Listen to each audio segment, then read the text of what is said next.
Завтра великий праздник, День Победы. И в первую очередь, женщины дорогие, предлагаю нам с вами его отметить. Потому что, знаете, вот я так часто сталкиваюсь, что женщины до сих пор воюют. Воюют с ответственностью, с тяжестью, с обстоятельствами.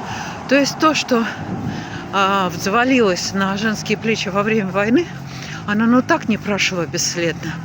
То, что приняли на себя наши бабушки, прабабушки, они передали мамам, те нам.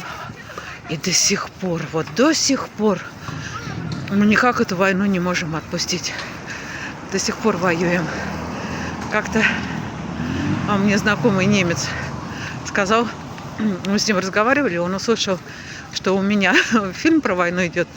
Он так смеялся и говорит: Оксана, до сих пор воюешь? Я тогда не поняла, про что он. Это было давно. Но сейчас, с годами работы в рекрессии, я понимаю, насколько это правда.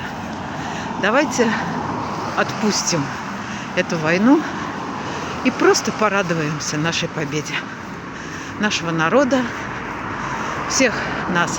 И мужчин, которые добыли это с ружьем в руках. И женщин, которые на заводах или в полях ее добыли.